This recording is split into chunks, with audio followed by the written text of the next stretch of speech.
Well, I'm going to get started and I'm going to introduce myself. I'm Pam Schallhorn, and I'm a Community and Economic Development Educator with the University of Illinois Extension. I'm really happy to be here in Alton, Illinois. Actually, my territory is about 5 counties in south central Illinois. I live in Mount Vernon right now, but I've lived all over the state. I wanted Sarah here because I'm going to teach you today, or I'm going to really encourage all of you to break the rules. Okay, so I was going to try to find out the rules for the food over here so that we could break them. Like if they're saying you have to wait until I'm done speaking, I'm going to break that rule. Okay, have you? Good, okay.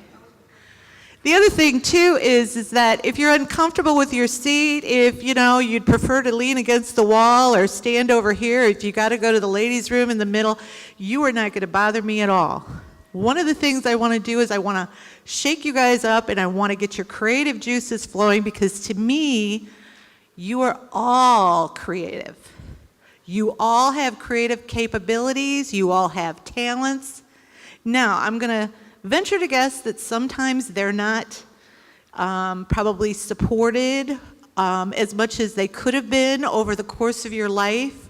But as of today and as of right now, I'm going to try to encourage all of you to be as creative as you can be. And you know what creatives do? They break the rules, okay? They get out of the box. I mean, way out of the box, not just in a bigger box, okay? Have you ever had anybody that you were working with that said, oh, look, we're doing something out of the box. We're going to copy New York City. We're going to copy what they did. Well, first of all, what they're doing in New York City may not apply to Alton, Illinois, okay?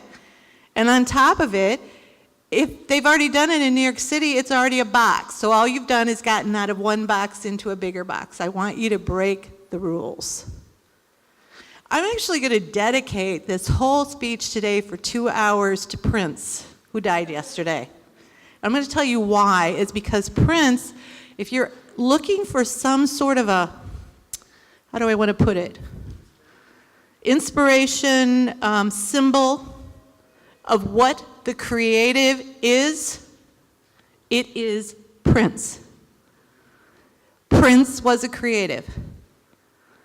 And we're going to talk about trying to combine creativity with capitalism, creating creative entrepreneurs or creative enterprises or creative, but the minute you try to put capitalism around a creative, you've stifled the creativity. And Prince ran through this. I mean, do you realize, I did not know this actually until yesterday, so I'm going to admit it, till I was reading the article. I do know that the record label company refused to let Prince use his own name or use Prince after he left. And I notice I'm getting a little feedback. So do I need to pull it away, or what am I doing wrong here? I don't want to, I hear that spitting and I don't want you to have to hear that. That he had to actually fight to use the name Prince, and I did not know until yesterday that Prince actually is his birth name. He was named Prince. That was his first name. It'd be like, I'm Pam, and I can't use my own name. So he, for many years, some of you as old as me know that he called himself the artist. He called himself just the artist, and he created a symbol, an unrecognizable symbol, to represent what his name was, okay? Now, to me, that shows what enterprise and capitalism can do to the creative talent. And I hate the thought of that. But again, I know that creatives kind of like to make money with their art. And I'm sure Prince kind of liked to make money with his art too. We all like to have a little money. But the thing is there are some trade-offs. The first thing tonight is for you to you have permission from me to be creative. From now on out for the rest of your life, you have permission from me to be creative. I want you to be creative. Whatever you're doing, whatever kind of a project you get involved in, try to be creative. If you're on a board, try to be creative. If you own real estate, try to be creative. Let's think creatively. Let's get out of that box. Let's try to do something different. Even if it's for just one time, even if it's just for just a little bit, try something, see if it'll work.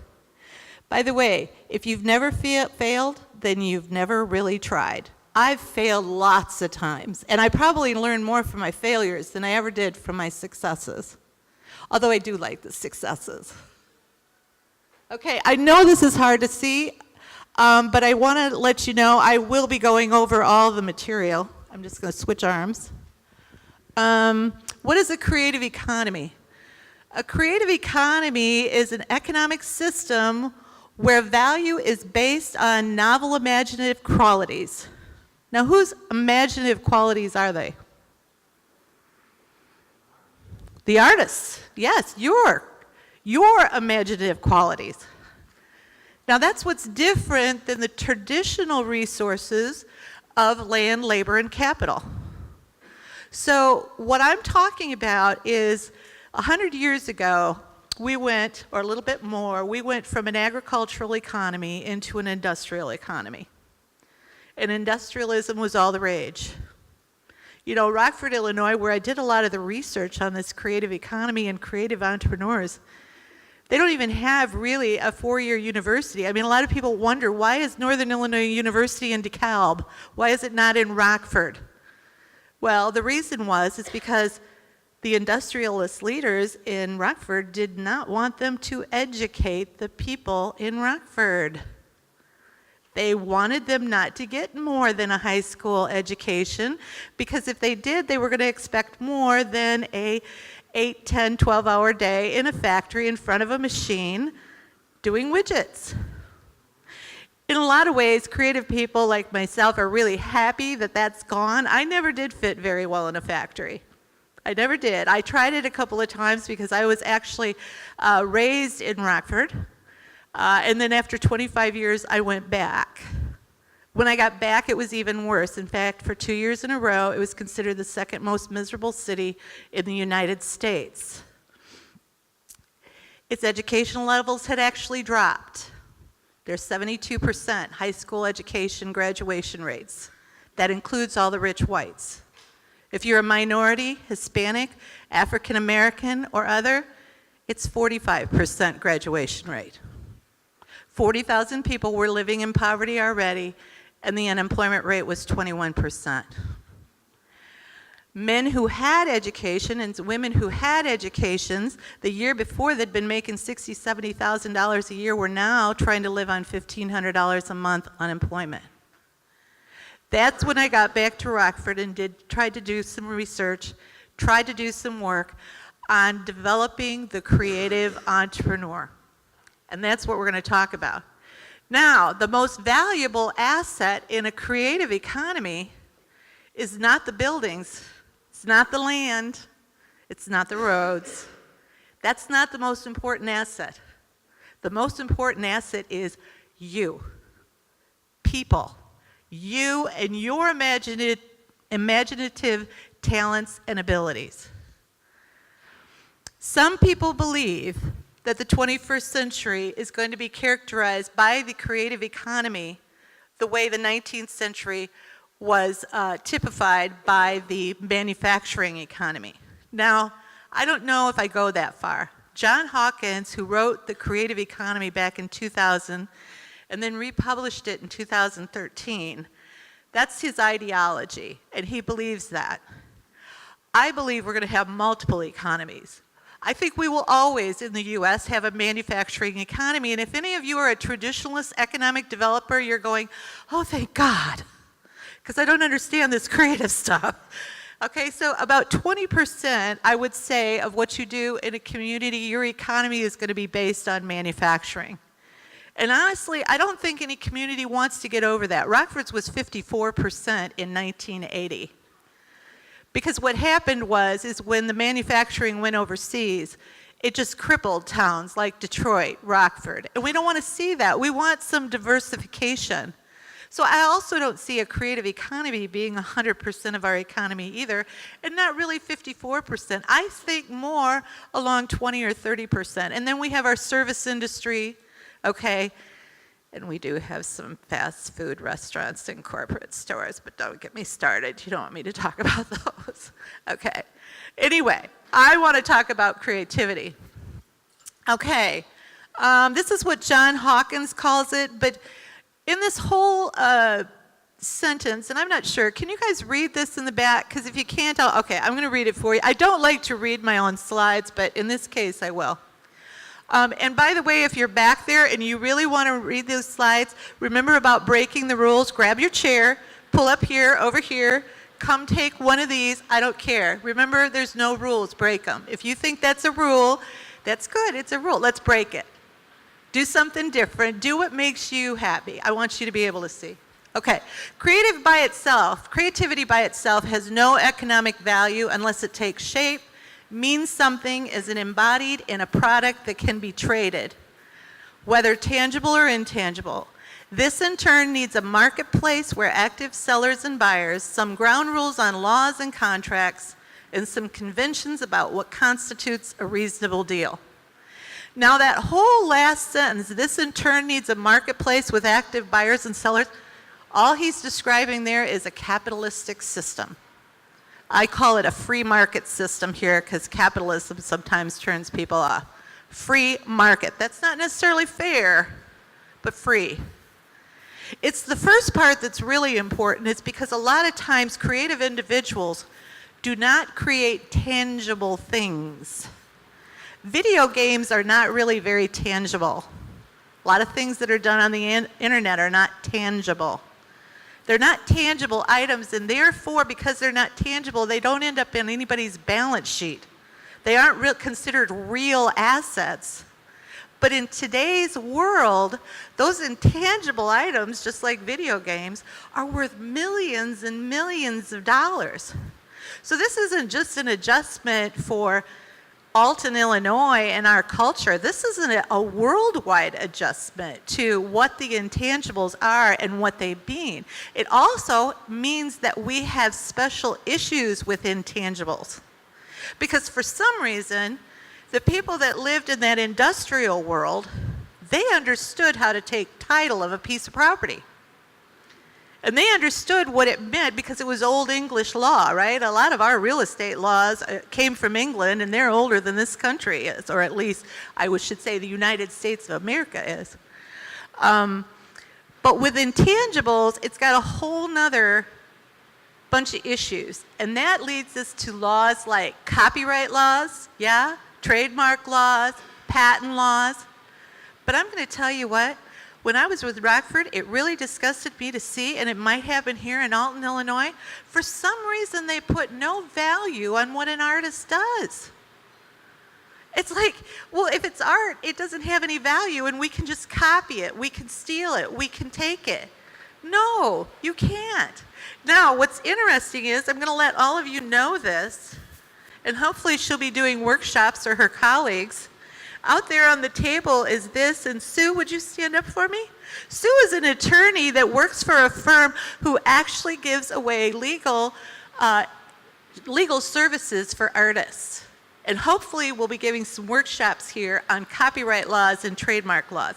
Because if you're a creative, once you've created something, your next step is to make sure you've got proper ownership of it. That you know how to copyright it, that you know how to trademark it, because people will steal it. If it's really, really good, they will steal it. I mean, everybody's familiar with Facebook and the issues there. You know, whose idea was it? That was just the idea. If you actually have some sort of a product that's out there, it's even more vulnerable. So creatives do need to protect themselves. I don't know why that went back on its own. Okay. Okay, Hawkins' propositions were that all creative, everyone, everywhere.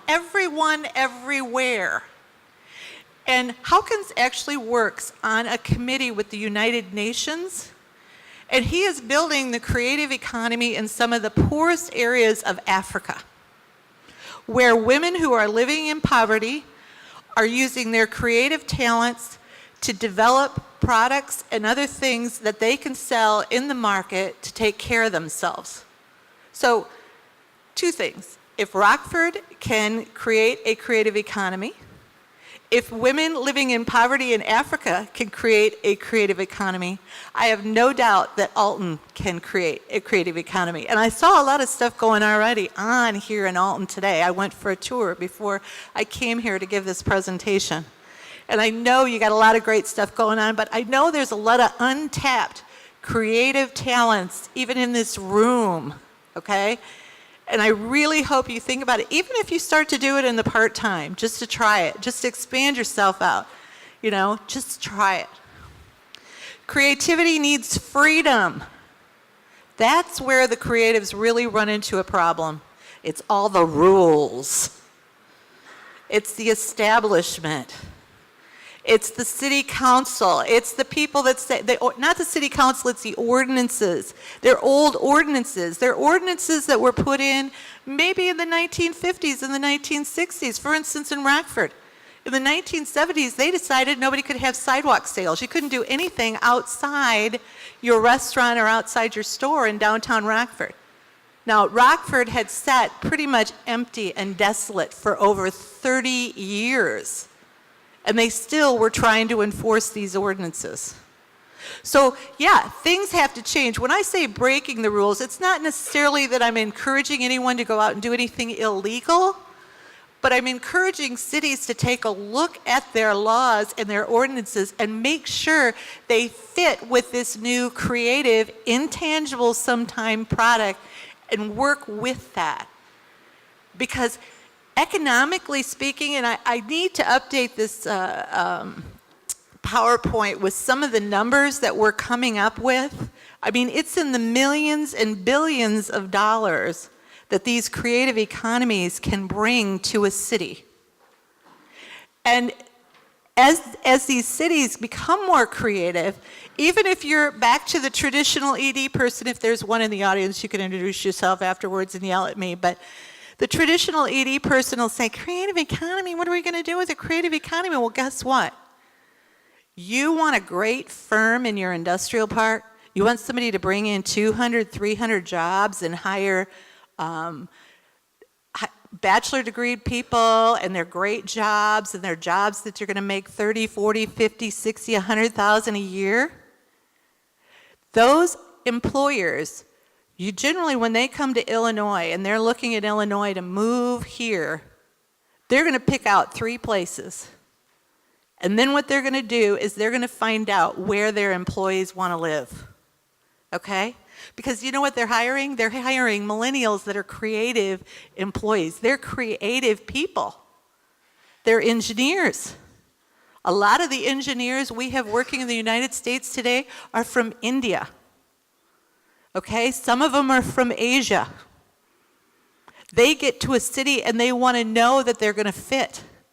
Even if they're a millennial that graduated from Princeton or Drake or any of the other universities. And by the way, and I don't mean to pick on you, but most people do not realize that Asians are way ahead of the Caucasians in the United States. On education, specifically on education, on creativity. And the thing is that if you're trying to build a creative economy downtown, you need to know who your customer base is. And if that's who you're going to please, then those are the companies that are going to come into your community. And what's wrong, I think, in Southern Illinois especially, and this is what I've seen, is that they keep bringing in companies that have $8.25 an hour jobs, warehousing, this and that.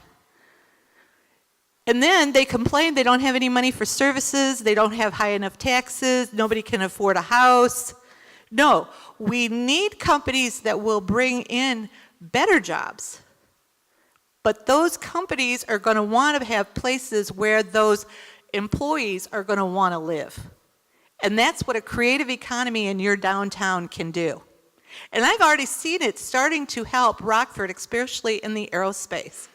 Now, they don't know which came first, the chicken or the egg, but I guarantee you that creative downtown, those third spaces that those millennials love, having a coffee shop on every block, having those microbreweries, all that stuff, those great places to live downtown, environmentally, we want to be environmentally friendly, right? I mean, these young people aren't going to take it anymore.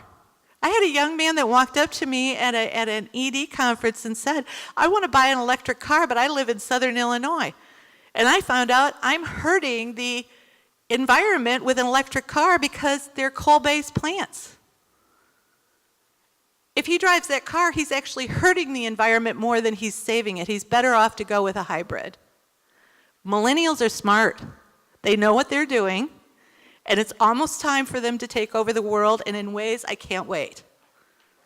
But at the same token, they like to live in creative economies. They like to have those third spaces. They like to be able to share ideas with other people. They're smart. They're well educated. They have been stomped on when they got out of college with no jobs. They've been stomped on with all this school debt, which I still don't quite understand, and I have a degree in finance. But at least you can have a place where they can hang out, they can live, they can thrive, and I guarantee you that's where the companies are going to land. In fact, that's probably why most of them are going to the Chicago metro areas, because that's where you've got a creative economy going, but it was the millennials that started it. Freedom needs markets, and your creatives need markets. Now, we're going to talk about markets because I'm going to talk a lot about intangibles. I do not like brick and mortar incubators. I like city markets for incubators for small businesses. Throw a few pop-up shops into a vacant building, or like this particular space right here, the minute I walked in and started to give it, what a great place to put some pop-up shops in over the holiday season after the market's over with and see what happens downtown. Also, a gentleman asked me, and I'll tell you, if a pop-up shop or a small business incubates, even if they're just incubating at a table with a sign, if they incubate in your downtown, they will probably stay in your downtown. And you need to home grow these businesses. You know, those big corporations, the minute the stock market starts to drop, the minute we go into a recession, boom, the jobs are gone, right? They just cut them. But companies that are started here, small companies, by creatives, they're going to stay. They're going to keep their employees, and they're going to stay. And it's been proven. Okay, who is the creative? Now, I said everyone is creative. And everyone is. You all have creative talents. But there are certain types, personality types of people that are called creatives. Usually you can tell them as they walk into a room. And remember, we're going back to dedicating this to Prince. Who would have a doubt that Prince was a creative person just by looking at him? Okay? Awesome. I'm going to guess. Let me take a wild guess. You're a creative. Very creative.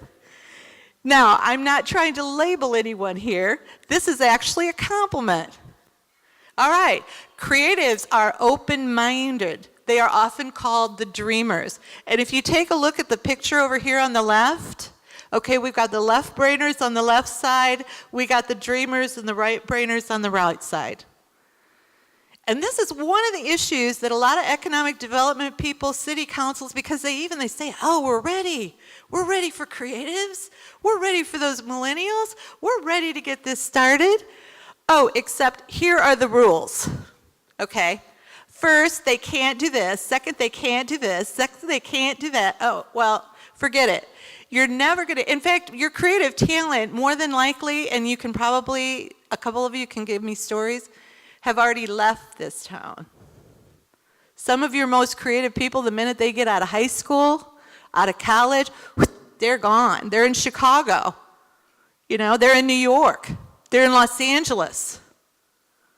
We had a young group of students from the local community college that were a jazz band. They were playing jazz, and I talked to them afterwards, and I said, wow, you guys in Mount Vernon, this is awesome. When they were in high school, they were critiqued because they played by ear. These guys were fabulous. And you know what jazz is? Jazz is American. Jazz isn't to be studied. You get together, you jam, you create jazz. Even jazz musicians that played the same song for the last 50 years. B.B. King, get him up there. He's going to play it a different way. Okay, but here they put them, this is what one of the instructors at Wren Lake College said. Well, now that we've got them in a structured class at Wren Lake College, perhaps we can get them to really expand themselves. I'm like, oh yeah, this is gonna be good, okay? Well, it wasn't. They dropped off out of Wren Lake College, they're gone. They got a gig on a big ship, one of those cruise liners. They're making big bucks, and they're playing music by ear. They're doing their own thing. So this is what I'm trying to tell you. And the thing is just because you're part of the traditional or the conservative, or you've got that left brain, because by the way, I was vice president of commercial lending. I was one or the first woman commercial lender in the state of Illinois. I have a bachelor's degree in finance and a master's in political studies.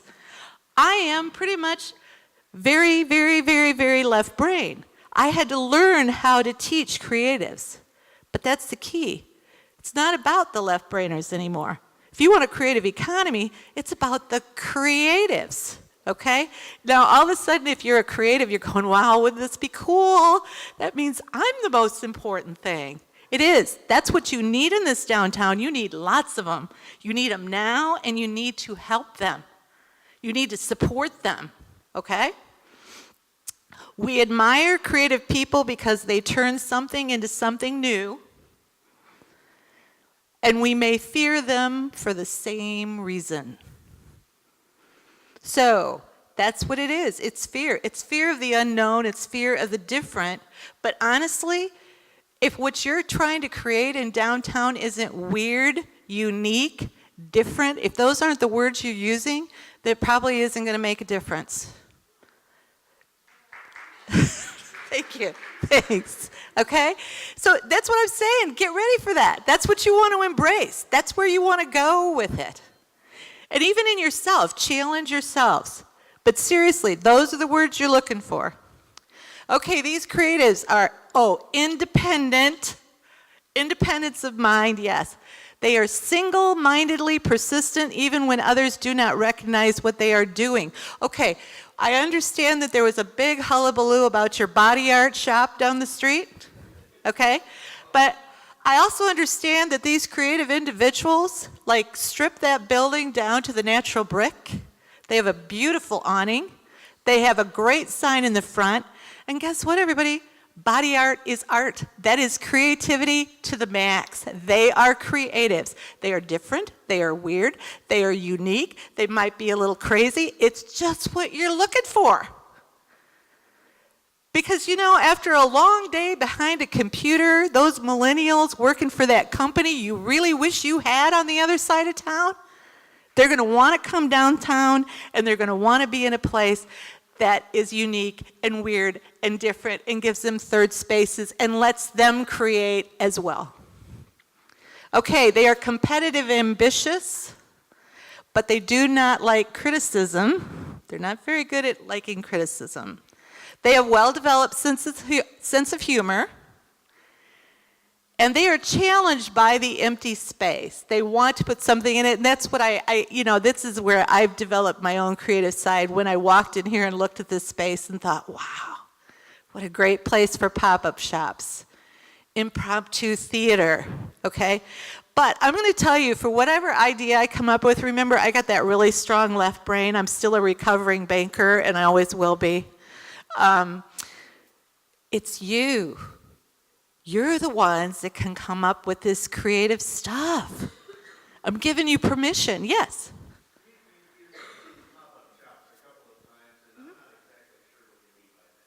Okay. A pop-up shop is just a shop that pops up somewhere. So if you think about your farmers markets and you think about, okay, there's the lady there that sells the soap.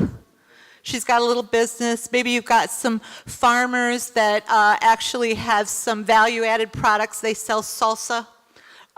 They might sell cheesecake. All right, when the market's not going in the summertime and you're trying to get more businesses in downtown, building out a storefront is super, super expensive.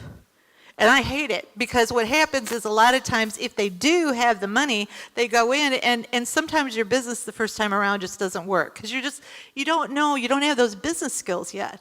So what's important is that you need another place. So for instance, I don't think I might have a picture of this in a minute, but I sent Sarah an article about those shipping containers, those big metal shipping containers. Is it in St. Louis that they just, was it St. Louis? Where were they putting them up at? No, I think the guys were from St. Louis and took them somewhere else. But they're turning those into pop-up shops. They're putting little shops in those containers. This space right here, like let's say the market's over with and you want to hit the holiday season, you could just fill this thing full with pop-up shops. They're going to be here for like 6, 8, 10 weeks, and then they're gone. But they're not gone. And I'll talk about it in a minute, but I was talking with someone else, is that in Rockford we set up 4 and 2 ended up staying in the space and actually now have expanded and have their own storefronts. So it's very powerful. Okay, what creatives don't like? All right. They do not like rigid hierarchical systems. They will walk away from it.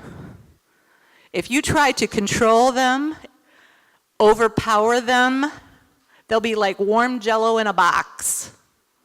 They're going to be gone, just like those young men that were playing jazz in Mount Vernon. They're gone. Creatives do not gravitate towards structure, discipline, or status quo. If you're a creative, those words are giving you chills down your spine right now. Do not expect quick successes, because they're going to try all sorts of different things, but a sense of urgency is okay. It keeps them moving. You know, you want them to keep creating. And do not steal their work. That really ticks them off. Okay? And they will leave. Remember, they're your assets. Okay, what is a creative enterprise? Well, that's just individuals and businesses that produce these creativity of thought, form, design, and language. They can be anything from advertising, broadcasting, architecture, crafts, culinary, cultural, design, fashion, film, fine arts, publishing, and software development. They can take anything from a service business and create it into a creative business. The difference is the product that they're creating is unique in some way. It's the uniqueness, the difference. Okay, now we're going to talk about factors impacting the creative development. And could somebody do me a favor and let me know when it's 4 o'clock? How am I doing? 3:40? Okay, let me know when it's 4 o'clock, because once we're going to break up a little bit and take a little bit of a break, and then we're going to come back. And I want to get some feedback from the audience too, so I just want to kind of keep in track with that. Thank you, I appreciate it. Okay, these are the factors that impact a creative development. So instead of saying, oh, this is how you create a creative economy, I'm going to say, what is stopping you? And we've already talked about a few things, all right? Attitudes. You know, you need to respect your creatives. These ladies on the side, Bella Luna Bakery, Polly and Lori, they are 2 of the most creative women I have ever met in my life, and hardworking, okay? Both of them were laid off when I met them. Lori, the one on the right, she actually had 4 children and was divorced. She's a musician. And Polly, well, she kind of went from job to job, but they love to bake.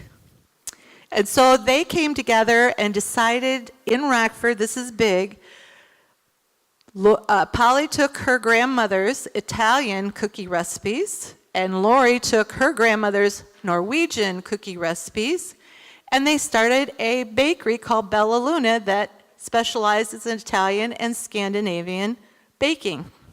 They took it to the market first, and they were a big hit. These women were so creative when it came to marketing, getting people downtown. They had legislative day. They'd bring all the legislators down. They were experts on using Facebook, okay? They did everything they could. Now they actually, let's see, it would have been, the market started in 2010, and it would have been fall of 2012. They opened their own bakery in downtown Rockford. They built out their own commercial kitchen, and they make the best biscottis, and I really wish they'd take the next step and start manufacturing those biscottis, but they're not ready, and you never push a creative to do something they're not ready. Remember, creative is a very personal thing, that creativity, that artistic talent. Anyway, you respect the creatives that you have. You don't wish for something better or look for something more. Or, gee, wouldn't it be better if we couldn't attract some of those people out of downtown St. Louis? No. This is Alton. I guarantee you, you've got every creative you need right here in Alton right now. You created a creative economy in downtown Alton. You'll attract more creatives from around, but you've got them, so respect them. They're good. Use them. That's what was wrong with Rockford when I first started working with them, and it took a while, but the mayor finally got it. Nobody's going to come in here and save us. We've got to stop looking what they're doing over there. Grass isn't greener on the other side. These are the people that live here. These are the people we need to depend on. That city market started out with Bella Luna Bakery and about 18 other vendors. They now are up to about 80 vendors, but they get over 6,000 visitors every Friday. And they've almost completely redeveloped their downtown after more than 30 years of trying and missing. But that's because of the way they were trying and missing, they weren't respecting the creatives and the businesses. They had all their rules. They wanted to control it, you know. I mean, I had a downtown redevelopment just tell me that they sat down to try to decide which businesses they wanted in their downtown. No, businesses and creatives, they develop organically. Everybody know what organically means? I mean, it just develops, all right? No, you do that and you're not going to get anything. Chances are you are not going to get any businesses, and you're working so hard to get that coffee shop that you want, that one kind of, but that's not the coffee shop we want. We don't want the kind of coffee shop that Amy's going to build, okay? Because, well, she wants one, and it's going to be all fun and colors, and she wants to be able to make it really friendly and happy, and oh, no, we want one more like Starbucks. Yeah, isn't it? It's like they go straight to the corporate store. Starbucks wasn't Starbucks when it first started, right? So no, because Amy, she's going to come out, she's going to try it, she's going to create that coffee shop, and then what she'll do is, because she's a creative, is she's going to figure out what you want. And maybe she does start out with just coffee and decaf coffee, but because, let's see, your name is Jen. Jen walks in every day going, oh, you still don't make lattes? Okay, you still don't make lattes. A creative and an entrepreneur will make the lattes. She'll make whatever sells. It was just with the ladies here in the bakery. They had to learn how to calculate how they were making profits and found out they can't sell French chocolates. It just broke their hearts, but they weren't making any money on them. But she will try to make whatever it takes to make that customer happy. But they're still up at the Development Corporation dreaming of what kind of a coffee shop they want and probably complaining, not supporting Amy's shop. Does that make any sense at all to you? It doesn't make any sense to me, okay? Oh, wait a minute. We already talked about the move from the tangible to the intangible, out of the box thinking, not just the bigger box, and work with what's already happening, okay? You got so much happening in Alton. I mean, Sarah took me for maybe what was it? Did we even have 2.5 hours to do that? Wow, seemed like a lot. You've got so much happening, but appreciate it all. Appreciate it all and go with it. Just keep moving forward. If you find yourself saying, well, I wish we had this, or, that's not really what I was thinking of, stop it. Gratitude, isn't that one of the big things is, gratitude, thanking for what you have, be thankful for what you have, and support it. Somebody said, how do you support a coffee shop? Well, how do you support a coffee shop? Any ideas? Yeah, drink your coffee there. Go shop there. Be there. Exactly. We've got a creative entrepreneur right here in the second row who's doing awesome things over there. And I don't know if anybody knows her, but she actually is a dressmaker. Yes, she's a dressmaker and has all of this really wonderful, unique fabric. Okay, she even teaches sewing. But I'll tell you what, if you're a collage artist, anybody in here a collage artist? Oh, gosh. I would definitely want to work with her to see if she's got any fabric, because that extra fabric she has, those scraps that she has, would make great collages. I love art, but I wouldn't call myself an artist. But anyway, this is what I'm saying. Support each other. That's what we're here for, right? Have some fun. And by the way, it is fun. Everything's fun when you're working with creatives. Okay, the conditions there where creatives thrive. Now, this is one of the problems where I think the creative stuff is sort of a little bit, is because we are almost at full employment. When there's a lot of unemployment, you get a lot of creatives out there starting new businesses. Right now, and I have to tell you, I've been an entrepreneur, it's so much easier to get that 8 to 5, 40-hour-a-week job. It really is. Get the paycheck and the benefits than to have to go into your own business. But there are two personality types that have to be creative entrepreneurs. It's in their genes. They can't help it. One is that pure artist type. Anybody remember the movie Amadeus about Mozart? Remember how he could have cared less if he made a dime off his music. The pure artist type does not care about money. They care about art. Jackson Pollock, some of the other most famous artists in the world, probably Van Gogh, okay, they could have cared less if they made a dime off of their art. Now, the thing is some of us are not quite that extreme in our creativity and our art. Some people call us craftsmen or whatever. We want to make art and we need to make art. The other personality type that has a really difficult time are those that cannot work for anyone else. Ever meet someone who just cannot work? They cannot deal with the authoritarian boss style? Even if it's the greatest boss in the world, okay? So those people are always going to be creative entrepreneurs. And you'll see them. They'll start one business. We call them serial entrepreneurs. They'll start one business. That doesn't work. They'll go to the next one. They'll go to the next one. They'll go to the next one. Musicians who would prefer to sit on the corner and play a saxophone. I don't know. Can you have buskers in your town on the streets? No? Okay.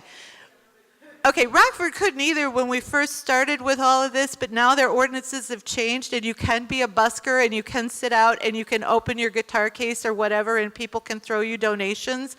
They had to work on those ordinances for about a year because they also had this issue with, homeless. But one of the things I tell economic developers all the time is that musician sitting out there playing a saxophone for donations, his soul is fulfilled. He's fulfilled. He's happy. Quit judging him. No, maybe he doesn't want to work part-time at Hardee's. No, maybe he doesn't want to work that 7 to 3:30 shift at the plant, or worse yet, the midnight to 7, standing in front of a machine. He'd rather live the lifestyle he has and play his saxophone. That's learning how to love and embrace your creatives. We are all different, and we need to respect that of each other. Now, maybe somebody is working that midnight to 7 shift, and bless their hearts, because they want to put a roof over their head, they like to have a car, that's how they like to live. But that doesn't mean he's wrong and he's right. Especially when you're dealing with artists, musicians, and creative types. You could offer them a job midnight to 7 for $150,000 a year, and they'd still say no. That's when you know you got a pure artist type. And just appreciate them. Okay, educational levels with a creative entrepreneur doesn't matter. Educational levels do not really matter. You could, in fact, a lot of really creative types don't work well in schools. In fact, Steve Jobs and Bill Gates never graduated. They never finished their master's degrees. Remember, they got tired of it. They were probably going to college for their parents and then all of a sudden realized themselves. My niece quit high school in the 11th grade because her art teacher wouldn't let her do art. She tried to show her what structure was. So we did get her back to get her GED, but she's a pure artist type, okay? So don't be surprised if a lot of your creatives, the educational attainment isn't there. Now, some of these millennials have master's degrees, and they are wow with games and designing and web designing, and yeah. So educational level, no, doesn't matter. Millennials, yes, this whole generation is entrepreneurial. Oh my God, they are like 10 times more entrepreneurial than any generation before them. They are ready, and I think the reason is when they got out of school, there were no jobs. So what they're saying is, hey, we've already done this. I mean, how many of you have taken a contract here and a contract there doing some IP work, or IT work so that you could just eat? Okay, so they are super, super entrepreneurial. Infrastructure and placemaking, it's nice to have. It's great to have nice buildings and all the sidewalks and everything, but it's not necessary. I was giving an example of Fairfield, Iowa today. On a scale of 1 to 10, their buildings are about 6, but every shop is full, and they have a great culture of actually sending their customers to other businesses. They really interact with the other businesses, and it's like one great big happy family downtown. And it's all very colorful and happy and very artistic. Population size, I would have said it didn't matter, but I'm going to tell you that some of the smaller communities, especially in southern Illinois, have been in this traditional mode so long. I think that creativity has just been beaten out of these poor people. I mean, it's going to take a lot of permission and a lot of confidence. In fact, part of a class I taught to creative types was believing in yourself, the confidence building, to have the confidence that you can actually make it in your business. And I think it's kind of a tough road, the more rural. But I'm going to show you a couple ideas in the second half of this about things you can do in a rural area. Per capita incomes, well, guess what? If you got money, it's a lot easier to start a business, right? 2 top reasons why businesses are more successful than others is, one, you've got more than $100,000 in a bank, but not if you've got a good attitude on pop-up shops and stuff. That can help. And the other thing is if you have someone in the family that was in a business, that really makes it a lot easier. But the income levels, no. I've worked with unemployed people. I have worked with people that lived in the housing developments in Rockford where they had 265 shot-fired days a year. No. Don't worry about the education levels. Don't worry about the income levels. And like I said, the capita incomes, it's only if you're going to try to do a big build-out. But if somebody's got a little money and a little real estate, wants to really help their community, is find a spot where these creatives can incubate for a relatively low amount. They just start moving. Okay. The culture. Okay, this is what Richard Florida, many of you have probably heard of Richard Florida. He was the one that wrote Rise of the Creative Class. I liked his work, but the creative class, that class sort of brings that income class into it, and I really don't think that's the way creatives look at each other. But he does say, and I agree with this, it requires morphing the Protestant work ethic with bohemian values into a creative ethos. How many of you think we have any chance of morphing a Protestant work ethic with bohemian values? Now, give me a hands of who we think we could. Okay, you, Faith, all right, good, okay. You're seeing it then. Good for you. Good for you, I like that. By the way, I love it when people disagree with me. It doesn't mean I won't debate you, but I really love that because that's important in a community.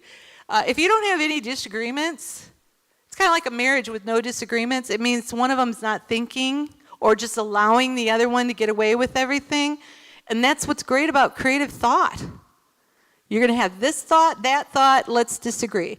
But anyway, I think that's a tough thing to do.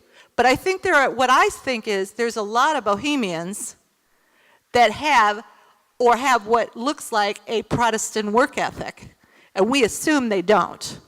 I mean, some of these musicians, some of these creatives, they work their butts off, okay? It's just they may have some different values, or they may have a different way or lifestyle that they want to live. And we need to accept that too. By the way, one of the recommendations I made for this downtown, and I'm making it for almost every downtown because I've seen how powerful it is even if you don't renovate the storefronts on the first floor because you don't have tenants, turn the upstairs into middle to a little bit upper income apartments. Get people living in your downtown. You need those residents down here. Yeah, get those apartments. And from what I understand, you're pretty much about 100% filled up with your apartments right now in downtown? Yeah. So it's a good place to put some investment potential. And we're talking probably, and I don't know about Alton, but I'm thinking you're probably talking anywhere from $600 to $1,200 a month for those apartments. Maybe more. You know, if you're getting penthouse or a nice view of that Mississippi River, that can cash flow quite a bit. And you know the great part about people that live in downtowns? They like you to strip all the walls off, so you don't need drywall, you just need the brick. They'll let you run, you know, just like this. See this building right here? That's it. It's great, you know. I mean, even the renovation costs can be reduced. You can run your wiring on the outside of the wall. You can run your furnace vents down the center, just paint them black. You can really do it relatively cheap and get some halfway decent rents out of them. But you get the people downtown. They live downtown. They play downtown. They work downtown. They're going to start businesses. They're going to go to the coffee shops. I really say if that's where you're looking to where to put your investment money, take a look at doing more apartments. Okay. Now, my questions are, is your community ready? Okay. Is it ready? And, you know, don't worry about your city council being ready. Do you know what you start showing them, like we showed them in downtown Rockford? Sales tax. Sales tax starts going through the roof. They never got any sales tax from downtown Rockford. They haven't had it from downtown Rockford in 30 years. Sales tax is great for cities. They love sales tax. In fact, most of them get at least 1.5% of that sales tax, right directly to them. And a lot of times sales tax has nothing, like it doesn't have to go to a certain place like schools. This is something cities can actually use to renovate streets or, you know, help out with streets and sewers and those water and all those really boring issues that they have to deal with. Okay? So they got to move a little bit on ordinances, but just take it a little bit at a time, you know? Just work it a little bit at a time.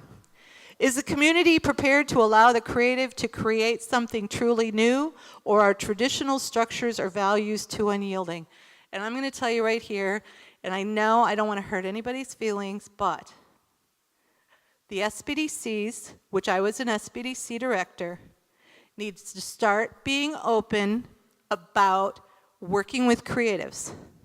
They have been teaching traditional classes and doing traditional business plans so long, they can't let it go. They have to let it go. Creatives don't think like that.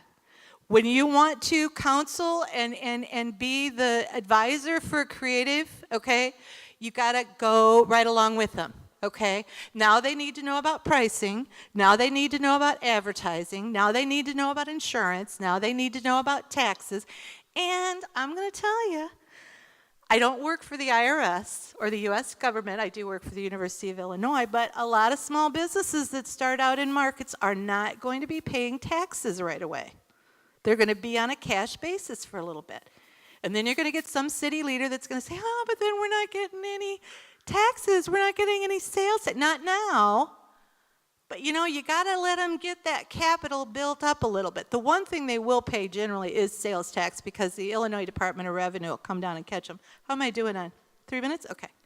What we're going to do, let's see where we are. Oh, sorry. So basically, this is the question all of you have to ask yourself. Some of you are probably ready. Basically, are you ready to cultivate the weird and the unique? That's what I want you to be. And you know what? I don't care how old you are. I don't care who you are. I don't care how much money you have, or how much money you have. You can be that weird and unique. I'm giving you permission. It might be something you've been wanting to do for 50 years. It might be something you've been wanting to do since you were 2. But your community and your downtown needs you. And I know Sarah is ready. Sarah is ready to cultivate the weird or unique, or she would have invited me here. Now what we're going to do is we're going to take about a 5-minute break. Oh, no, we're going to take at least 10 to 15. 10. Could you let me know when 10's up? All right. Because there's food over there. I want you to introduce yourselves to each other. But when you come back, I do not want you to sit in the same seat. Okay, I don't. Except for the guy back there on the video stuff, he has to sit in the same seat. Okay, but everybody come back, so take your stuff with you, because when you come back, I don't care if you sit in the seat next to it. I want you to sit next, maybe next to somebody else. Okay. So let's say that you've answered all those questions and decided that what this community needs is a creative economy downtown. So what we want is we want some steps. Remember, I am an educator, I am a teacher, and so I'm going to tell you, if you, and you know, this is really funny because I ran into a woman who runs the Arts Council in Wisconsin, and she told me, she said, well, there is no real formula to creating a creative economy. Well, yeah, I think there is. This is something that I have seen in many communities, and I think once you bring all of these factors together, if you really want to do it, you can do it. But the cool part about being a creative is that you can have 100 little things going on at a time. You don't have to have one great, big, huge project to prove that you've got a creative economy. It can be 100 little things. Some of them are going to fail, some of them are going to work. Maybe some of them are going to be ordained by the city council, and some are not. Okay? But there are steps to developing a creative economy, and this is what I believe they are. The first one is you have to become creative-centric. You have to want creatives. You have to want them. You have to support them. You have to embrace them. You have to try to change the rules at the city level, the county level, in order to accommodate them. Okay? And sometimes it might be just kind of ignoring the rules a little bit. Against, I'm not asking anybody to break the law here. I'm just saying that our artists need to be creative. They need to be allowed to develop that art. If you want a creative economy, and ultimately the bottom line is your bottom line. You're going to have more sales tax. You're going to have more full buildings. You're going to have more fun. You're going to have a community that's happier. They're going to enjoy this. This is great. All right? Number 2, be ready to understand and embrace change. Breaking the rules is inevitable. We've already started to talk about that. Focusing, now this is important, focusing on identifying existing markets and or create new markets and distribution channels to allow the creative to sell their product. I've talked a little bit about, or maybe a lot about, pop-up shops, but I have a few more examples in the next couple of slides.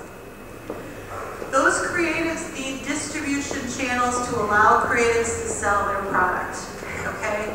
Whether it's markets, whether it's pop-up shops, they have to have opportunities, low-cost opportunities to get out and sell their product.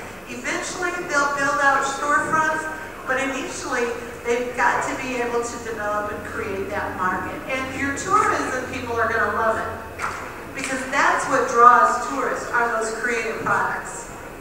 You know, when I went shopping with a friend a couple of weeks ago, we went up to Champaign, and she's like, well, let's stop at Kohl's. I don't want to stop at Kohl's. I got Kohl's in Mount Vernon. I want something different. And today, when Sarah was taking me around downtown Alton, I'm like, I don't have enough time to shop. I got to come back. You've got some terrific shops already. Support them. Shop there. You know, if nothing else, create a, this Christmas, okay, here we go. This holiday season, do what I like to do. And it's called 350. Go downtown, because that's what you want to support. And I know you're going to go to Kohl's so you can buy those gloves for your cousin, okay? And you might go to Walmart because that's the cheapest place to get the Barbie that your niece is dying for this Christmas.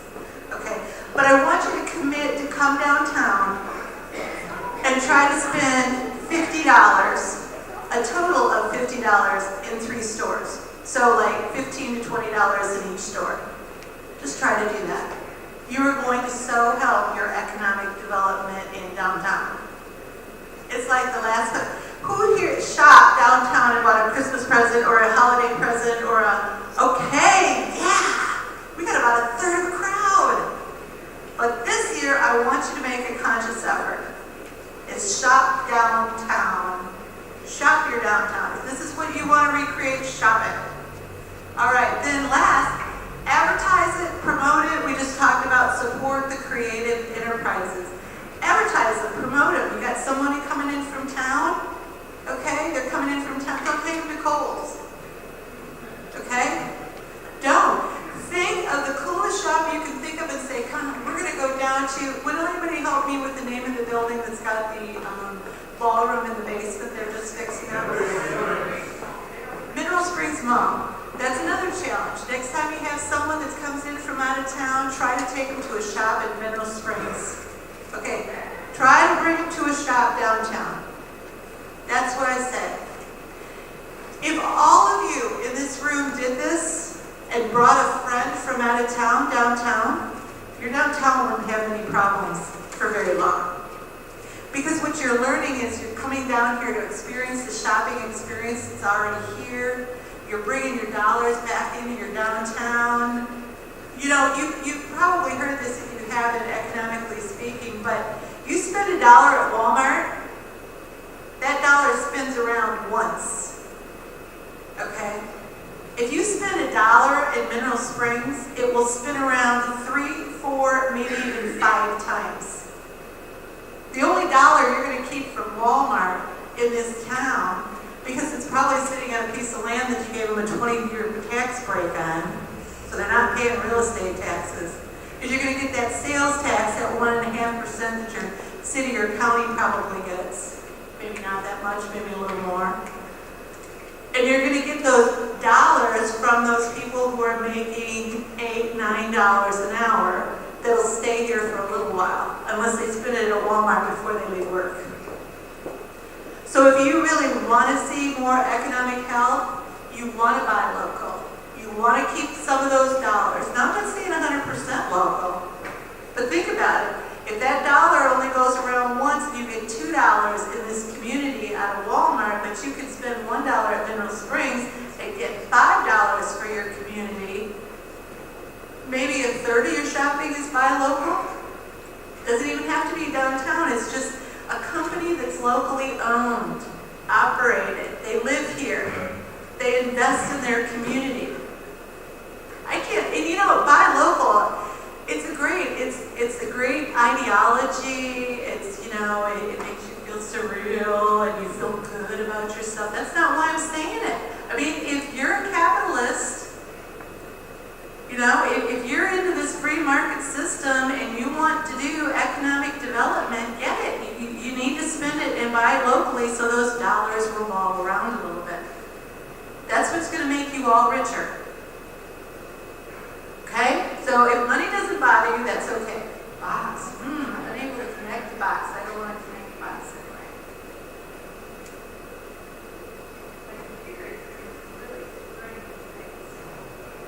That's all right. Don't you hate it? It's got to be the computer's fault. It couldn't be my fault. Okay. Oh, we're back to, if the idea sounds weird, crazy, or different, you are probably on the right track. I can't say that enough. Okay, remember, weird, crazy, or different, then you're on the right track. Okay, now, becoming creative-centric. Permission to be creative, we talked about that. Please pay your creatives. When I got to Rockford, they had a culture where, you did art, they didn't pay you for it. It's like you were supposed to be just giving it away. It didn't have any value. Remember, we're talking about an economy here. We're talking about lifting everybody's boats. When we're talking about that dollar going around, well, the thing is, if you don't pay those artists, there aren't any dollars going around, okay? And then they don't have the money to be creative or to expand their creative businesses. So don't think you're going to get creatives to do it for free or artists to do it for free. That's what economy means. That's what a fair market means, or free market means. That's what it means when you're talking about making markets for them. They have to be able to sell it, and they need to get that value back for their product. Now, this community art project that involves the community, this is going on in Ottawa. It's a friend of mine who's an artist who's probably taught me about every bad habit an artist has and how you need to learn how to tolerate all of that. And she's not a finance major, and I've worked with her, helping her with her finances for years and years, but thank God she's married to an attorney that makes a lot of money.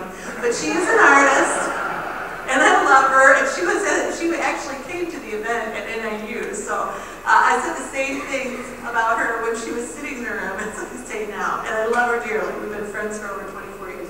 Anyway, she started a community art project. Something I've seen, I don't know that I've ever seen it before, and if anybody has, raise your hand and let me know, okay? Because I'd love to hear of any other examples, all right? Her community art project, she's a mosaic artist, so what she will do, and you can see in this photograph, if you can see, is there's a young girl on a ladder putting these mosaic-covered boxes on a stick, okay? What she does is she makes the box forms, she cuts the pieces of glass, then she sets up downtown, and people come, children, adults, men, women, and they create those. They actually, she helps them put the cement on and put the pieces of mosaic in. And so, really, the community is creating the community art projects.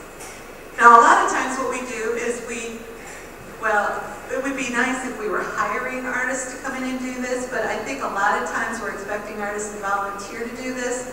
But this is great. This means you actually can get your hands on. So if there's some artists in the room that have the time to actually look at doing real community art projects, I encourage that. Right out here on Broadway, right out here on 3rd Street. Find a place to do it. If the city will let you put it up, whether it's a mosaic on a building, whether it's boxes, whether it's, you're going to take, she actually went out, they have the most beautiful trash cans in the state of Illinois. Because she went out and created this community art project, asked the mayor, who has been very open, Bob Eschbach, is super guy, okay, and he's been very open about this. And so she took all those cement and metal trash cans, and they've all been mosaicked. And you watch these little 7, 8, 9-year-old girls and boys helping her put those mosaics on, and then I watched one woman in a video where she's like pushing her kid away. No, let me do it. So but it's the community, and they've got beautiful waste cans. So I don't know, I haven't seen any of your waste cans, but I do know though in Washington County, where I live at, which is a very conservative place, they actually have purple fire hydrants. So, I'm recommending that too. Okay, so, and now I've got women down here, and this should say women and gays, all right? If you really want a creative community, you need a lot of women and a lot of gays, and you need to give them the creative power and the artistic power, and you need to learn how to accept them. If you can't accept them, I can understand that, but you're going to have a hard time getting a creative economy going, okay? Bob Eschbach, who is the mayor of Ottawa, is openly gay, but he has got one of the most beautiful cities I have ever seen in my life, ever since he's come in as mayor, and that was almost 20 years ago, okay? Same thing with women. Women, and what it is it's about feeling. In fact, I don't know who the judges are, but there was one thing I wanted to say about this judging. I know we're all going to judge in the audience, I guess, right? Where's Sarah at? You got to keep me on track here. The thing is anybody know what Myers-Briggs is, the personality test? A few of you? Okay, all right. personality type or aspect of the personality. And it's probably as much environmental as it is natural. And that is that women happen to be more often feelers, not always, feelers. And men are more often thinkers. Now, this doesn't always happen. All right?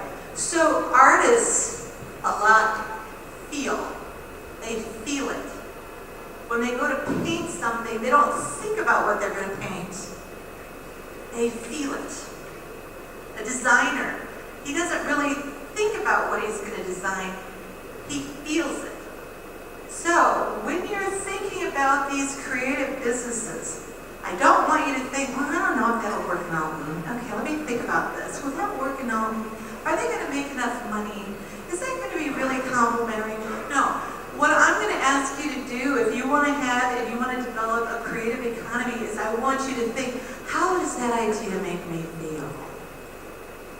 You know, I'm a therapist for your community. How does that make me feel?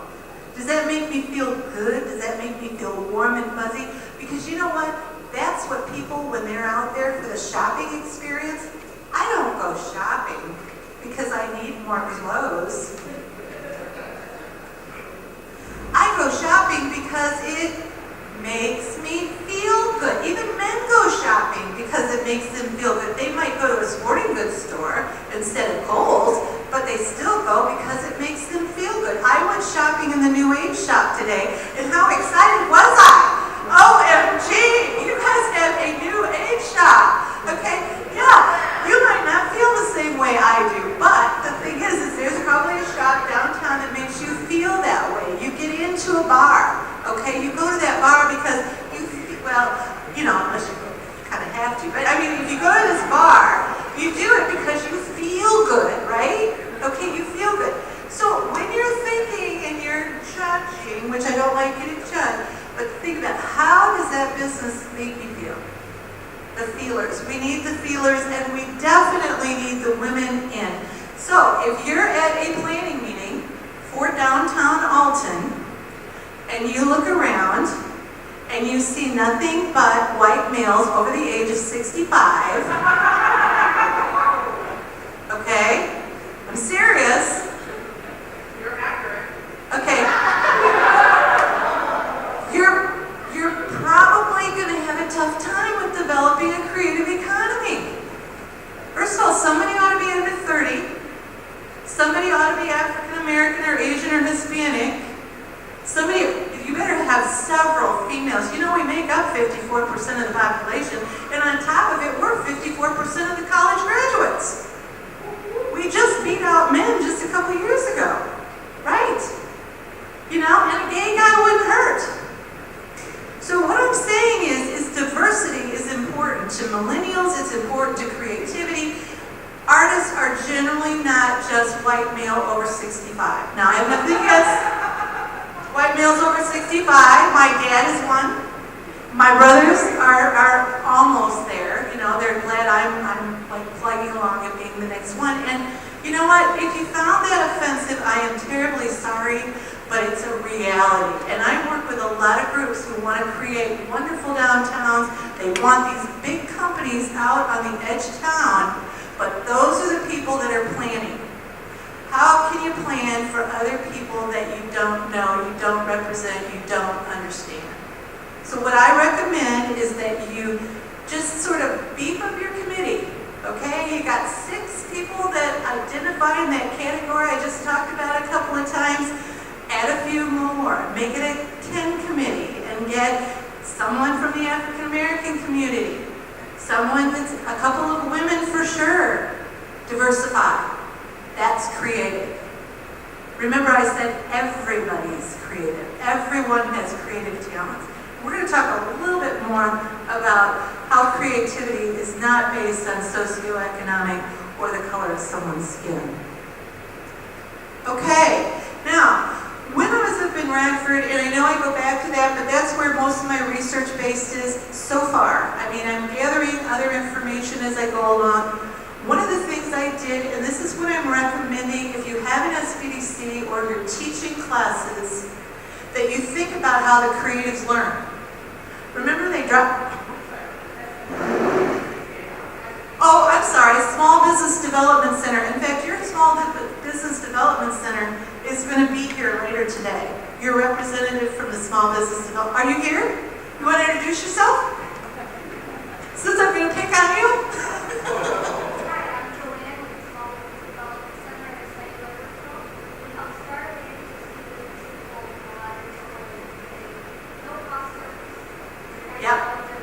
You're going to meet her. And the thing is SBDCs are great, small business development centers are great. I was the director of one. But the thing is a lot of times the work that we've been doing at the SBDCs for the last 30 plus years, that's how long they've been around, a little bit longer. It's very traditional, it's very left-brain, it's very let's create a business plan, let's go to a bank, let's get an SBA loan. It was not created to help the creative type or the creative entrepreneur. Okay? A lot of times they go to these classes and within about 2 or 3 minutes their eyes are starting to glaze over. So what I did is I created a class called Creating the Creative Business, and I am starting to train the trainers. This is specifically for right-brainers, and for those of you, does anybody know what a SWOT analysis is? You're in business? Okay. What it is, creative, see? You're going to glaze over if I keep talking like this, aren't you?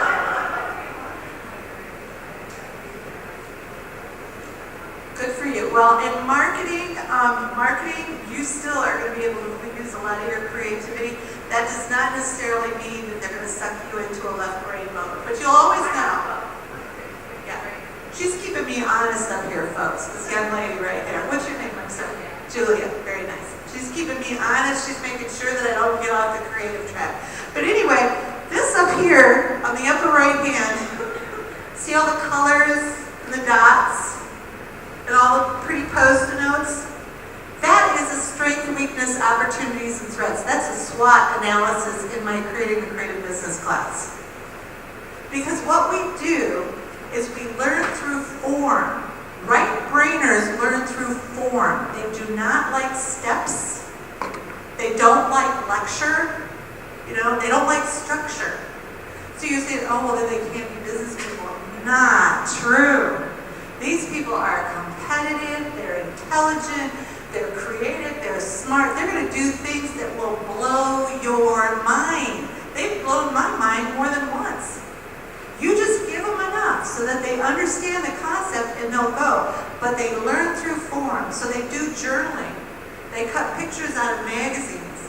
And by the way, even for a left-brainer, this can be a very powerful tool. In fact, I have counseled a lot of most of them were guys, men and women who have done patent work, have actually created ideas that were manufactured, and the first thing, this great guy, he was actually the president of Ingersoll, and then he was the president of the Iger Lab in Rockford, Tom McDunn, and he was a great friend of mine, super left-brainer, engineer, just brilliant guy. And he's like, well, I journal. That's how I create. Because they get those little gray books, and when you're doing patent work, anybody in here ever put in for a patent, apply for a patent? Thank you. And don't you?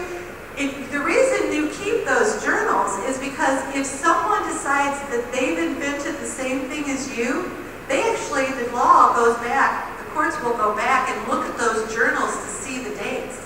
You find things on the web, you draw pictures. Who was it? The guy that did the Mona Lisa. Help me out, my brains. Da Vinci. Look at how many journals he left behind. Okay? So the thing is a lot of left-brainers use journaling techniques and visual techniques as well. It's just that the creative types learn better through form, design. They see it that way. And the left-brainers who have sort of been in the majority, or at least they're in the majority in the industrial world, have actually made this culture believe that it's not correct to learn through form. That there's only one way to learn, and it's through your left brain. And that's why this nation, I think, is hurting. It's because we don't have the innovation. We don't have the creativity. We're talking about learning math and science and all that, but what's really math and science worth if you don't have any creativity? call it innovation if that word makes you feel more comfortable. But that's, seriously, I think that's one of the biggest problems we have in this country is everybody sitting back waiting for everything to just be the way it was yesterday. We got to get creative. I don't care if you're left brain or right brain. We got to get creative and innovative. We got to make better cars. We got to make better engines. I love it. Some guy in India has just made disposable spoons instead of plastic spoons. They're actually edible. And if you don't want to eat them, they'll dissolve in 2 to 3 days after you use them, but they have a shelf life of almost 5 years. There's someone at the University of Illinois right now trying to create biodegradable plastic. Wouldn't that be nice? Okay? That's innovation. That's creativity. It's not just downtown. This isn't just about jewelry artists, and this is about scientists and engineers getting creative.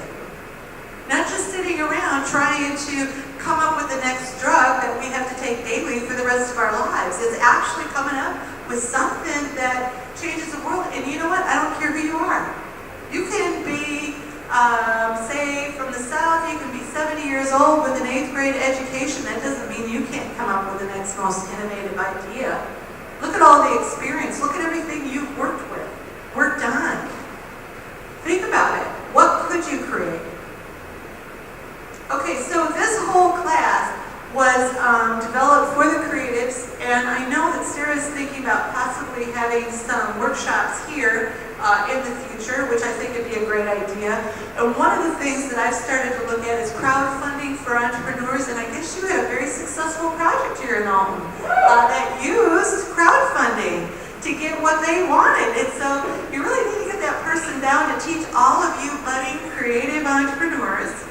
And if you're not a creative entrepreneur and you want to support creative entrepreneurs, okay, there's one way, money, give them money, okay? The other way, just give them a hug, they'll be fine. A hug will mean almost as much as $10 anyway, okay? Yeah, it will. Sure it will. A cup of coffee and a hug. Okay. All right. Now, prepare to break the rules. This is for anybody that deals with the ordinances in the city, okay? Again, I'm not saying to do something unlawful. I'm just going to say that your ordinances are probably going to have to change because they were developed in a period where you didn't have a lot of this pop-up shops and the other stuff that we're going to talk about, musicians and buskers sitting out on the sidewalks. You really developed those ordinances so you didn't have the poor homeless sitting out on the sidewalk and asking for money. Although, I have reservations on hurting those people as well, since most of them are veterans and a lot of them are mentally ill. Anyway, we're going to talk about here on the right. You can't see it. It's called the Civic Yard, and it's actually in Urbana. What it was like something between two buildings. I think you have a spot like that very similar, just on the edge of here. You put in a little pocket park. But what they allow you to do, first of all, you can kind of see they've used some of those metal ship containers, and they've created a bar, a coffee bar, and then at night it becomes an alcohol bar. And there's all these lights and everything down, but you can actually get spray paint cans from them, and you can graffiti the walls. Well, you can imagine how excited their city council was. Oh my God, they're having all these problems with graffiti, and we're saying they should take the spray cans and do the graffiti? Yeah, that's what we're saying. It's art. So, I'm sorry, what's your name? Brendan. So Brendan is really an outstanding graffiti artist. And there's a lot of them in the city of Chicago and New York, and so all of a sudden now on Saturdays and Sundays he could come over and he could, by the way, there's no charge. You just pick up the cans and you go and you do the graffiti art. Okay? Now what's really interesting for those of you who are on, the city council or whatever, the graffiti in the rest of the city went to almost nothing. Because if you really want to do graffiti, all you had to do was come and get a couple of spray paint, and you could do it right there this is really neat. You can't see it, but these walls from the ceiling all the way down, is nothing but graffiti. all the way down that alley. Okay? Am I recommending that for Alton? Maybe. If you're having any problems with graffiti, maybe it's something your city council needs to think about.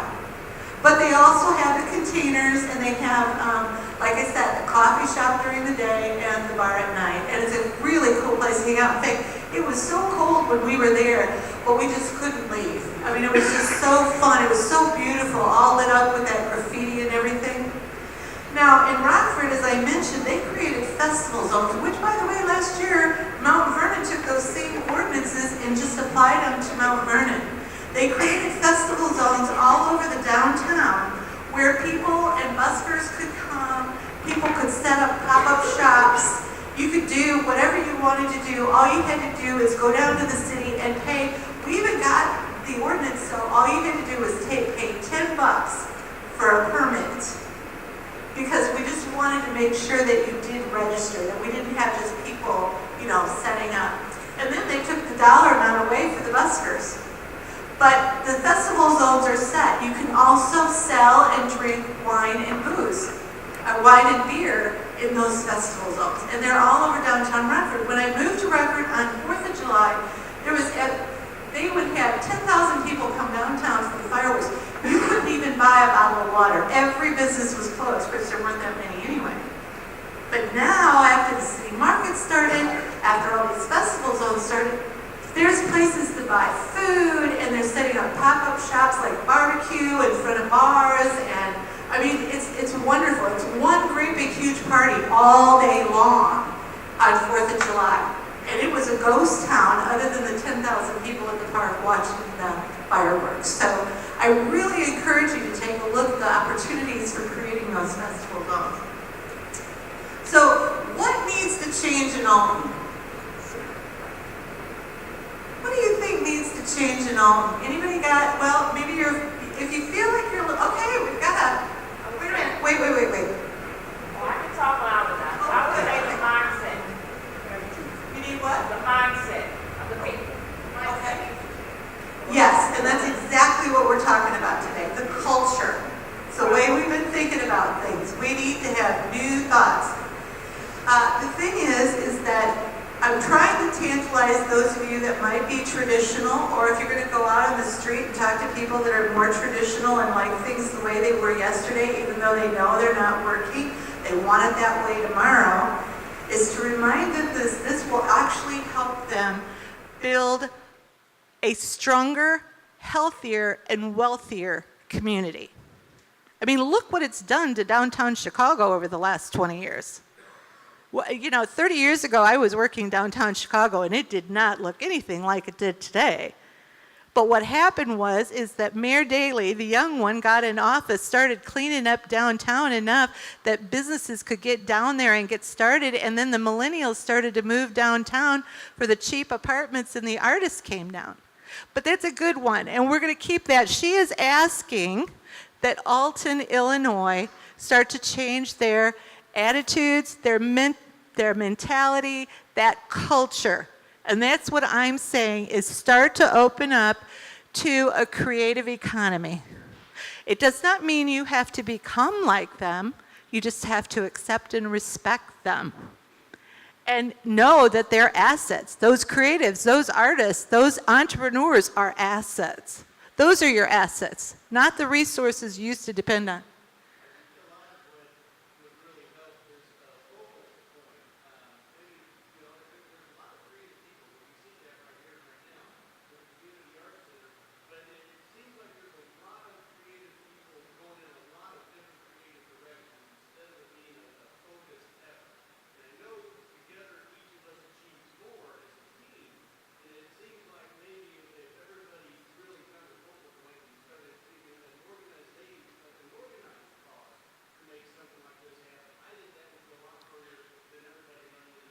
Right. The thing is when you try to organize creatives, you have to be very, very careful with that, because they don't like the structure. However, they are competitive and they like to make money. So when we were talking about pop-up shops in this room in the fall, or having those pop-up shops or those festival zones, the other thing creatives have a tendency to do is once they cluster together, they like to stay together. So all you need to do if you really want to sort of organize them in a very loose way is to get that place where they can be creative together. But again, you have to embrace diversity. You cannot discriminate. You got to let everyone come together, and then you got to kind of let them do their own thing, you know? And that's it. That's supported. But yeah, I can understand what you're saying.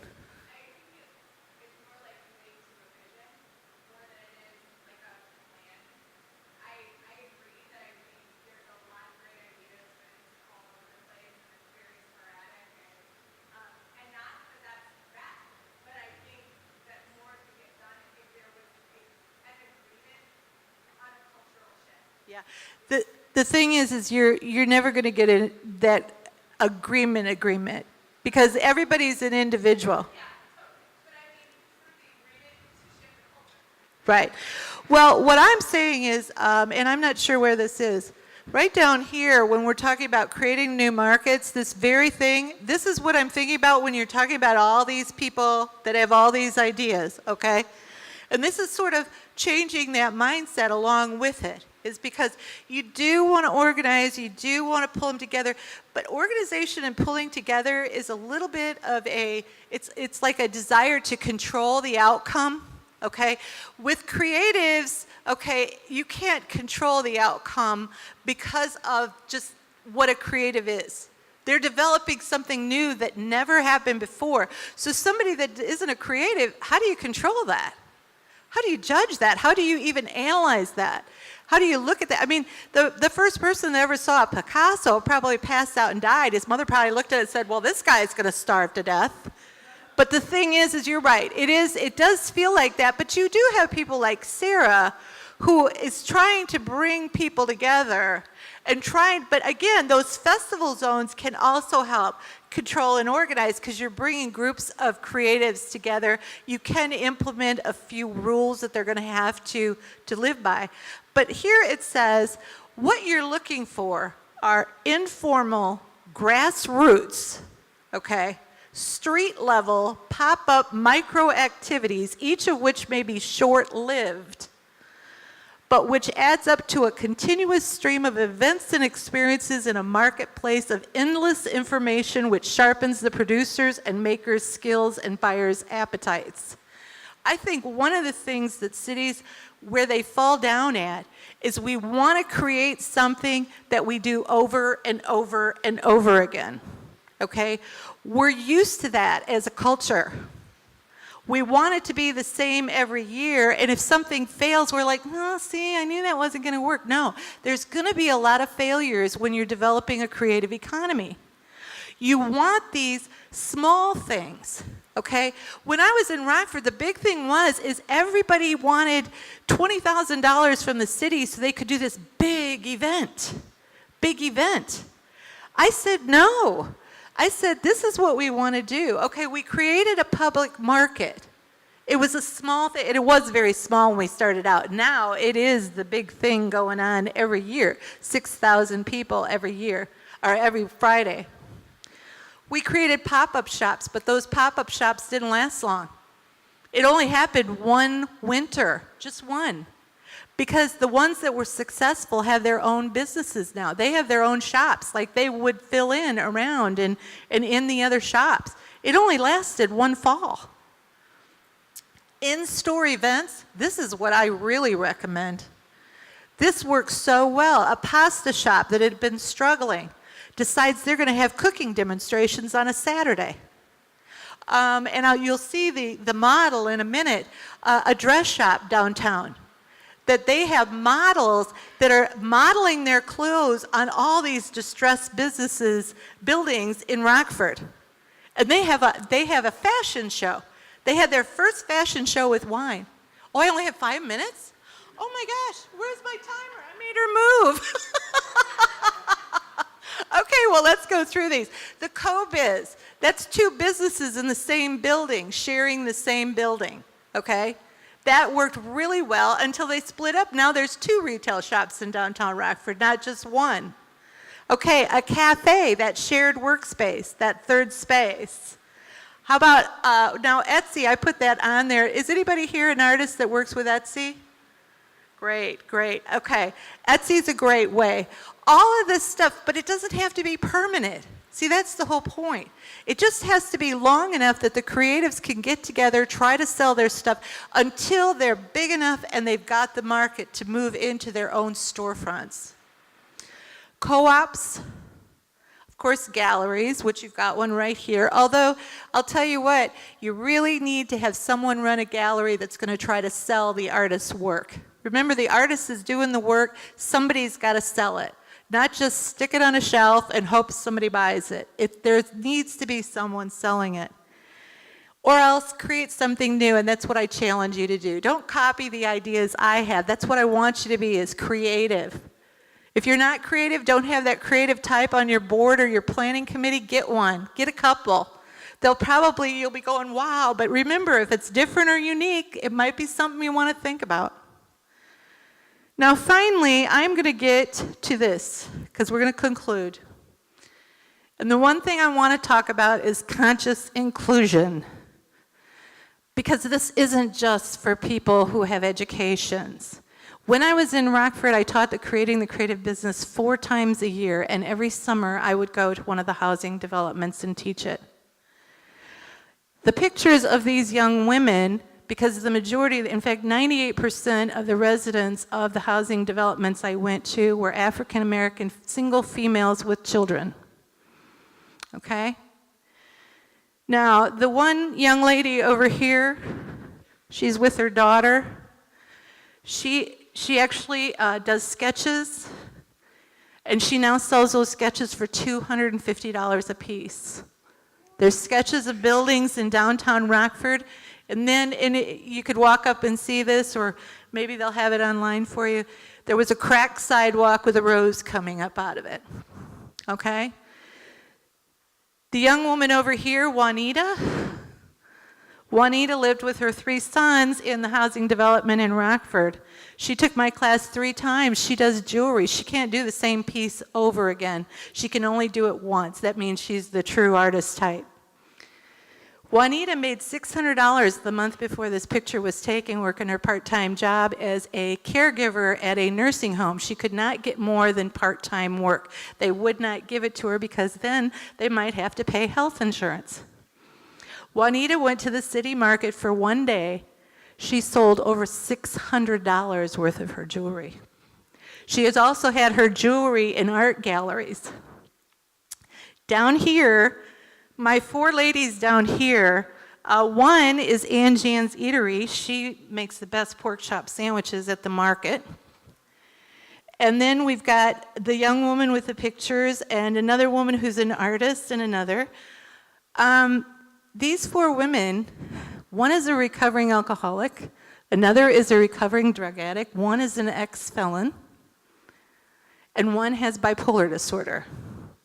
Just FYI, when I talk about accepting people, a lot of artists and creative types have mental illnesses. But that does not mean they're not great artists and that they can't help with your downtown redevelopment. So what I'm saying is, as you're doing this, you want to make sure that you have consciously included everyone in your downtown and your creative development plan. Because that's when you know you're really tapping into all the talent you have in Alton, Illinois. So if things aren't working down here, you're right, it may be a cultural adjustment, a mental adjustment. The fact is that everybody in this room matters. Every young woman on that board matters, and their children matter. Sometimes you have to reach out, because I'm going to tell you, Juanita in this picture up here, I had to stop. West Rockford is primarily African American and poor. When I was bringing Juanita to the market in my car with her 3 sons in the back seat, I had to stop as we crossed the river because she wanted to get out. She thought she was going to have to throw up, because it's been the first time she was on the east side of the river for years, but she got over there and sold. The thing is that this is not helping us at all. We have got to include everybody. That's the end of my presentation. And I appreciate you being here. Thank you. Thank you very much. Thank you so much, Pam, and I think just about everyone here who I was seeing nodding their heads the whole time will attest. When I heard her presentation, the first thing I thought is we've got to get her to Alton, because this is exactly the type of thing that everybody here needs to hear. It's the exact type of support that we need to know that we're on the right track on, decisions that have been made in the community, such as the Great Tattoo Debate. And so, thank you so much for being here and for sharing your wisdom with us.